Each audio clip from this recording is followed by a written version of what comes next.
Vilio na simanzi vimetawala katika kijiji cha Kware, wilaya Hai, mkoani Kilimanjaro. Hii ni wakati wa mamia waombolezaji waliokusanyika kumzika mjumbe wa serikali wa kijiji hicho Nixon Usiri mwenye umri wa miaka 37 ambaye ameuawa kwa kupigwa na mawe sehemu mbalimbali za mwili wake ikiwemo kichwani. Nixon alifunga ndoa ya Kristo na inaitwa Yadi Munisi tarehe 3 mwezi wa pili mwaka 2022 katika kanisa la Kilutheri Usharika wa Kware. Katika ndoa yao Mungu aliwapa baraka ya watoto watatu, wa kiume mmoja na wa kike wawili. Kifo. Nixon Elias Usiri aliuawa na wasiojulikana akiwa kwenye shughuli ya kuchunga mifugo yake mchana tarehe 1 mwezi wa 6 2026 na akiwa na umri wa miaka 37. Ameacha mjane, watoto wa kiume wawili, wa kike wawili. Mazishi haya ambayo yamefanyika Juni 6 mwaka huu yamehudhuriwa na ndugu, jamaa, marafiki pamoja na viongozi wa dini pamoja na serikali ambao wamelaani vikali tukio hilo, wakisema ni tukio la kikatili na lisilo na nafasi katika jamii.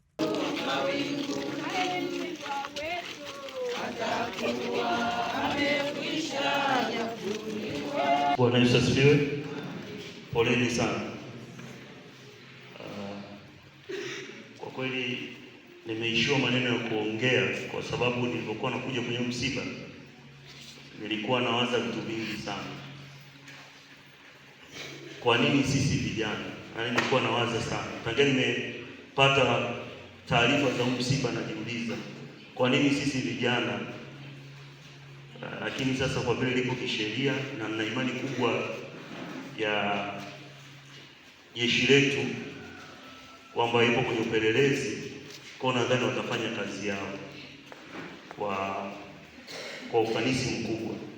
Lakini haya matatizo yamekuwa yakijitokeza mara kwa mara.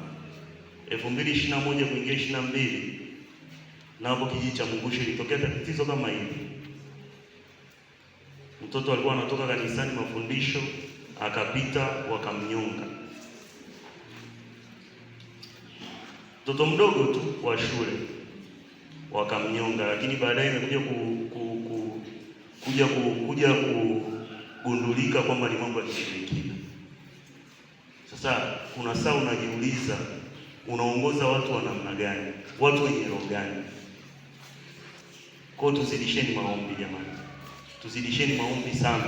Tena sasa hivi imebadilika, naomba mtuombee sana sisi vijana. Mtuombee sisi vijana kwa sababu sasa ndio tumekuwa tuna uadui mkubwa. Bwana Nixon alikuwa ni rafiki na alikuwa hata sio muongeaji maskini. Unajua kuna vitu vingine unavisikia mpaka unasema ni nini sasa? Unauliza kwamba amefanya nini? Ni mbabe? Hapana. Ni mwizi? Hapana.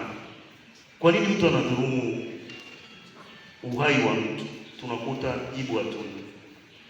Lakini kanisa lipo mbele yenu. Mimi naomba sana kanisa wote tulioshiriki kwenye msiba tumuombe Mwenyezi Mungu. Sisi tufunge hata siku moja, hata Alhamisi moja au Jumatano moja, hao watu watabainika. Mimi nina imani hiyo. Hakuna kitu ambacho kitapita nje ya maombi. Sisi tuombe. Tunasema sisi tunafunga. Huu ni mfungo maalum kwa sababu wa watu waliofanya kitendo kama hicho. Kwa sababu yule amedhulumiwa uhai wake. Si ndio? Ule ni uhai wake umedhulumiwa. Lakini na uhakika jeshi la polisi litafanya kazi yake. Na tutapata jibu muda si mrefu. Mwenyekiti wetu wa kijiji ameniambia wakati tukio hili linatokea alikuwa nje ya kijiji. Kwa ametoa udhurio, lakini amewapa pole sana sana sana. Na nadhani akishafika kuna taratibu nyingine pia za kijiji zitaendelea. Lakini sisi tuko pamoja, mmetutuma tulete maendeleo, na miongoni mwa maendeleo ambayo yalikuwa yanakuja, kijana wetu naye alikuwa ni mjumbe wa serikali ya kijiji. Ukiwa mjumbe wa serikali ya kijiji ina maana kwamba unawakilisha kile ambacho wananchi wanafanyaje, wanakisema ndani ya serikali. Kwa sasa kuna saa time unakuja unafikiria, kuna saa unakaa unakula unafikiria, unasema hivi huyu mtu kwa nini kaona ni muhimu? lakini yote ya yote tumwachie Mwenyezi Mungu, sawa. Na naomba pia tumuombee huko alipo, apunguziwe tu adhabu za mauti. Nixon aliuawa Juni mosi mwaka huu akiwa anachunga ng'ombe katika eneo la karibu na kijiji hicho, ambapo mwili wake ulikutwa pembezoni mwa mashamba ya mahindi ukiwa na majeraha makubwa sehemu mbalimbali za mwili ikiwemo kichwani. Akizungumza wakati wa mazishi hayo, diwani wa kata ya Masama Kusini Cedric Pangani amelaani tukio hilo na kuitaka jamii kushirikiana na vyombo vya dola ili kuhakikisha wahusika wanapatikana kuchukuliwa hatua kali za kisheria. Kwa upande wake, baba wa marehemu Elias Usiri amesema familia imepata pigo kubwa kufuatia kifo hicho, akieleza kuwa marehemu ameacha mke pamoja na watoto watatu, huku mtoto wake wa mwisho akiwa na umri wa wiki moja. Familia hiyo imeiomba serikali na vyombo vya ulinzi kufanya uchunguzi wa kina ili kubaini ukweli wa tukio hilo na kuhakikisha haki inatendeka.